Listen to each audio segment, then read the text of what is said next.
What's up, y'all? This your girl, Coach Bree, head coach at Scotlandville Magnet School. This is our first episode with Put Me in the Game Coach, and I have a special guest today, Byron Wade, Coach Byron Wade. He went to Southern Lab in 2003, went to UL and played, had a little adversity his sophomore year, and also finished at Southern University. Yep. Tell me a little bit about yourself. Native of Baton Rouge. I come from the inner city. I was fortunate to be able to play at Southern University Laboratory School. Played football, played a little basketball, played baseball, and went to play football at University of Louisiana Lafayette. Okay, around my hometown. Yeah, played my freshman year.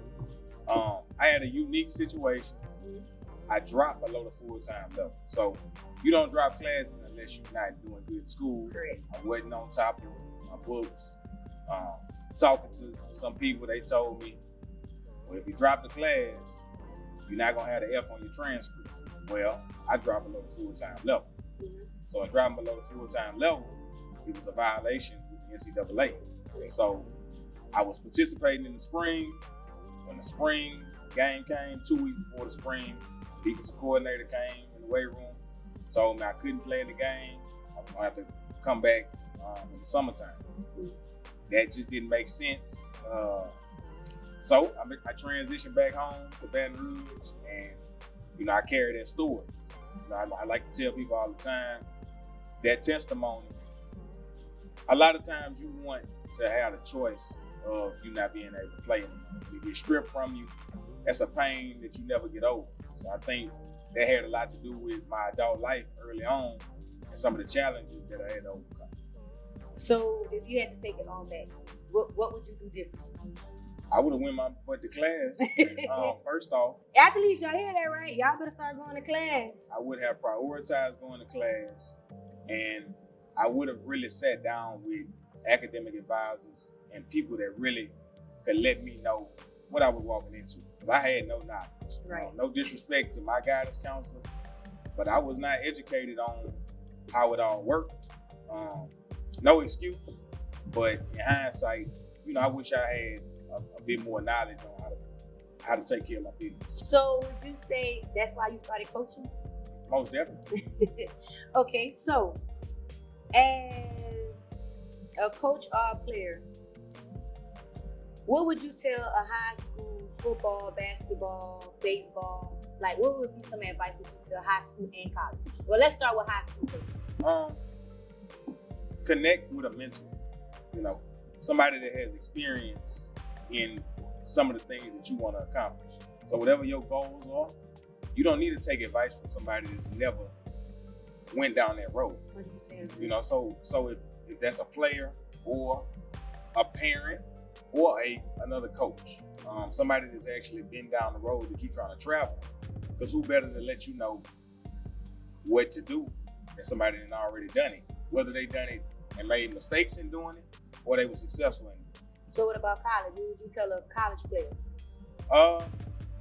You got to have tunnel vision and understand that college athletics is not fun. Facts. It's like a job. So you have to do all the school requirements, but you also have to report to work. And you're not guaranteed to play. And what is work? Yeah. Class, right? Class. So, but you're not guaranteed to play. I think that's the difference. Like in high school, you're going to get in the game. You're going to be able to participate. In college, there is no guarantee, and everybody is just as good as you. So, what was something that you would consider the most funny or embarrassing thing while you was at practice or in the game or in the locker room? What would be something that... So my freshman year at University of Louisiana Lafayette, we had something called honor roll.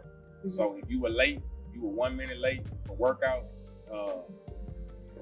you got put on the honor roll list. And that was 5 o'clock every Monday morning. Whoever was late or whoever fell on that list, they had a tunnel on a decline going down to the football field. I think I know what you're talking about. We had to power clean a tire. So it had a rope on like a monster truck tire. We had to power clean it up the hill. And it ain't funny. I can laugh about it now, but I still got the scar on my hand, they gave us garden gloves. And I felt like this is cruel and unusual. But as I experienced that, I was ready to quit.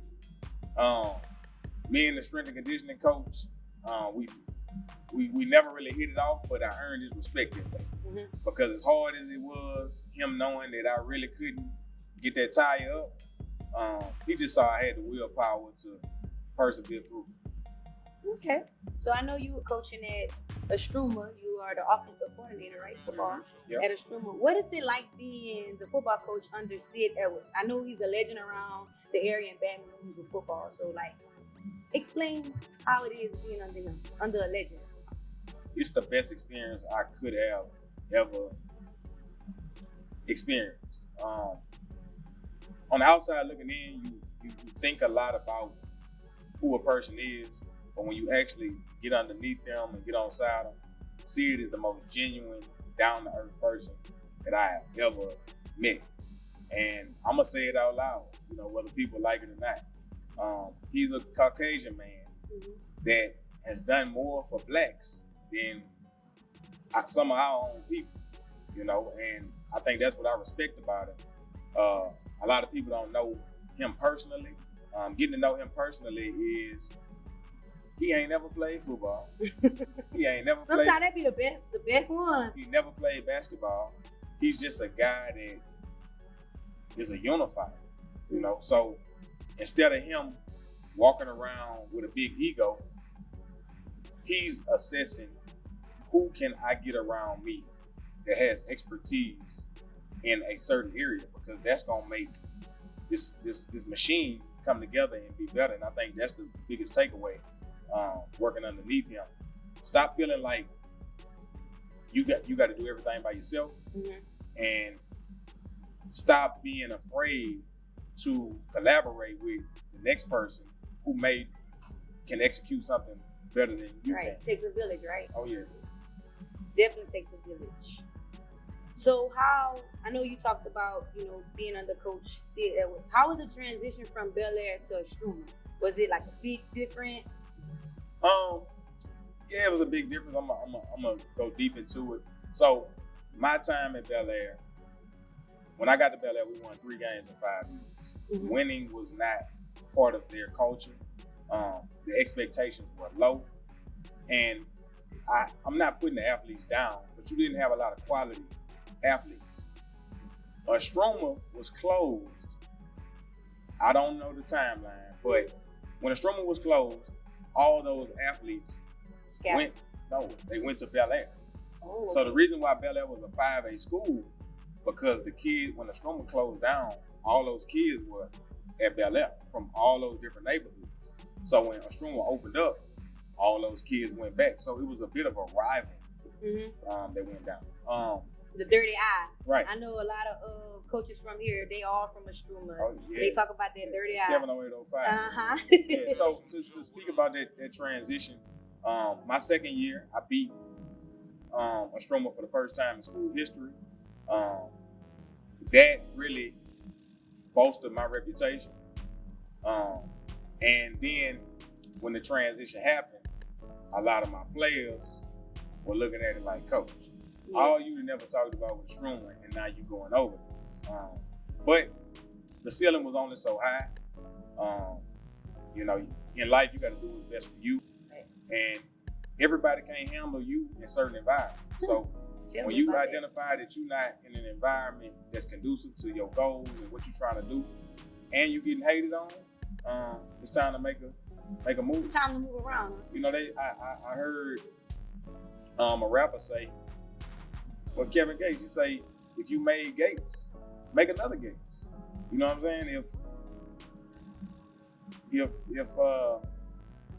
If y'all got it figured out, then why, when I made a transition, that flow didn't keep happening? It went back downhill. So Istrouma has a great group of athletes. I think the kids are just grittier, they're hungrier, and I love being there. Okay, so talk about being the athletic director at Belaire. How was it being the athletic director? Like, how was the transition of being a coach and then going to AD? it was challenging for me because when I came in, a lot of the people that I was working with, I considered them as friends. Mm-hmm. We were all equals. But when I elevated the athletic director, now I'm in charge, I'm the supervisor. And within, I'm gonna speak in my experience at Belaire. Anything that goes wrong, anything that's not right, the athletic director is gonna get the blame. Point the finger, no solution, but wanna blame. Not willing to help, but wanna blame. The part I did not like about it, you have to be at everything. I'm 39 years old, so at 37 and 38, with my experience as AD, being at the school for soccer games, JV basketball, it wasn't the experience that really benefited me because I didn't get the proper support. But being athletic director, it's a lonely position because in my experience, it was a lonely position because I think a lot of people wanted to do more criticizing than actually helping support, or just bringing stuff to the table that was going to benefit us as a whole. Yeah, you see, like when you elevate who's around who's not. Yeah. You know what I mean? Thanks. So how do you handle criticism or pressure from fans, parents, administration? You know, we get criticized a lot. Like, y'all not at practice. Y'all, sometimes parents don't want to bring their kids at practice. So It's like, how do you handle it? I'm still learning to navigate that because every experience is different. As a football coach, I could call 10 plays right. They cheering, high five. Soon as something go wrong, I'm all kind of names. And then people aren't aware that I got 2 sons. So my 2 sons might be at this game, or my sibling, or Right. my dad, you know, and they have no regard. When it comes to people, kids, they have no regard. But I think the issue is, like you said, don't come to practice, have no regard for what your child may have not been doing, and just want to scream and holler. I think it's utterly disrespectful. And the way that I deal with it, I tune it out best I can. There is a line that can't be crossed for me. As long as you don't threaten me personally, we're going to be good. But I think that's what comes with the profession. I heard a quote that said, if you start listening to the fans, you'll soon be sitting with them. You know. Oh, I like that. I like that. So you got to understand what comes with being in leadership and what comes with coaching. You know, when you win, you get all the credit, you get all the praise, you get the Gatorade poured on. But when you lose, even if it's not your fault, you know, it's your responsibility. And something else that I like to my perspective is you grow from critiques more than compliments. So people complimenting you, it's not gonna help you grow at all. Criticism actually, it makes your skin tough and it helps you grow because you evaluate yourself whether it be true or not to understand like, hey, I gotta be on point everywhere I go and every time I'm doing this. You know, so I use it as motivation. I like that. You dropping gems. Yeah. You really dropping gems. Let's get into it. So what's your coaching philosophy? Like, you've been doing this for years. So like, what's your coaching philosophy since the first time you started coaching and now? When I first started coaching, I truly came into it because I didn't want players to make the same mistakes I made. You know, I wanted to be a mentor, and my dad coached in the inner city, like youth sports for 30 years. So I was born in it. You know what I'm saying? Like I was picking up the phone, hey, we got practice, calling the parents. I was 8, 9 years old, going down the list calling parents. So I was born in that part. As I've matriculated, my formula is love. Kids don't care what you know until they know that you care. So you can be an expert, you can have all the knowledge of what to do, but if a child doesn't understand that you really care for them and love them, it's not going to be as effective. You get what I'm saying? So I think it's only going to be one champion at the end of it all. Realistically speaking, it's hard to win a championship. So what other ways can we win? I'm about winning on and off the field or the court or wherever we are. I want to get to know the kids I'm dealing with and meet them where they are. I said this in a job interview. What worked, the way your parents was raised may not have worked with you. The way you were raised, that may not be effective when you have a child. You get what I'm saying? So you got to meet people. You got to identify, okay, this is who this person is. We point out what's wrong with somebody, but we got to identify why. Right. And you got to have clear boundaries. You got to be ethical, but I try my best to identify who and what's going on with that child, and then diagnose the best approach to take to really just enhance their life. I love that. I really do. Like you really dropping gems. Mm. So, we all love to win, right? Because I'm still a sore loser. Even as a coach, I was a sore loser as a player. I'm still a sore loser. I hate to lose. Everybody hates to lose. How do you help players bounce back after a tough loss, or just like a personal mistake in life, if they get in trouble in class, or we have a lot of kids that come from homes that not too great. So how do you look back in your own life and realize all the losses we've taken? And I think storytelling is like authentic stories are the best way to get them to understand. Like, I had an experience where one of our players felt like he wasn't getting enough playing time. And you got policies. He felt like he was late for practice one day and he was punished as a result, but it wasn't his fault. I told him, I played baseball one time. My daddy told me ride with somebody else. I left. I told the captain of the baseball team, hey, I had to leave. Coach didn't start that day. So when you could engage with them and connect, it makes it, I guess it hits home, but every child is different. I think my concern is our children don't respond well to any type of adversity, and I think that's the scary part, because when they go home, they home for 16 hours. When they come back, we got to reprogram. It's like when you got that TV that you got to reprogram every time they come to you. So I think, just sharing testimonies is the best way. So what's your strategy for developing leadership? Because, that's a big role in a program, because like attitude stuff, they say it comes from the leadership. So like, how do you develop your players? The guys that I target to be leaders, one-on-one time, having a personal relationship with them. One of my coaches used to say, that's what your passenger seat is for. And I mean that figuratively, but investing extra time, getting them to understand the expectations, and really asking them, what do you want out of this? Like, what's the end goal? I remember at Belaire, the best year I had at Belaire, I got all the scenes, and I got some tables, and we went in the gym.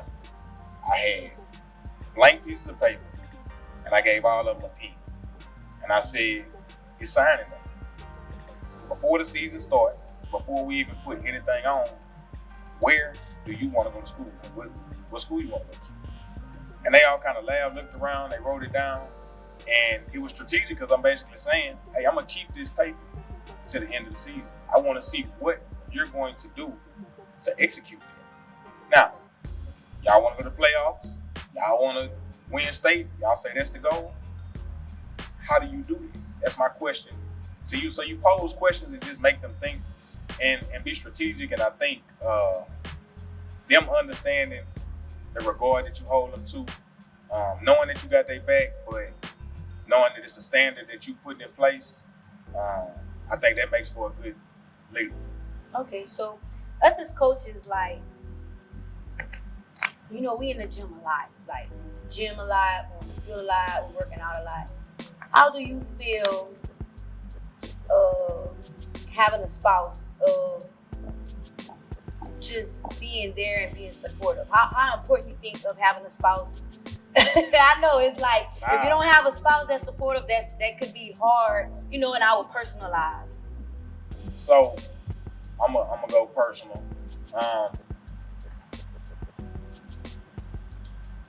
You cannot succeed in this profession without a supportive spouse, supportive companion. I'm gonna say that, without the spouse. That person has to understand the time that it takes to go into. So a spouse could be supportive from a distance, right?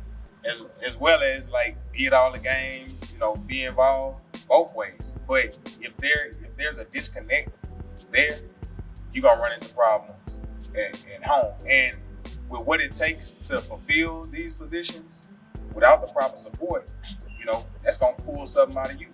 Right. So, make sure you have a supportive spouse. Yeah. Companion. We're gonna say companion. Ain't gotta be spouse. All right. So, who is your top football players around the area? Give me their name, their grade, and their school. Kyrie Paul, Istrouma High School. I think that's what top 5. I need to go in order. Who's number 1? Who's number 2? Start from 5. So we saying the city in this area. Yes. Okay, I'm gonna say. Now I'm gonna put Kyrie at number 2. Okay. Elijah Haven, the quarterback in Dunham.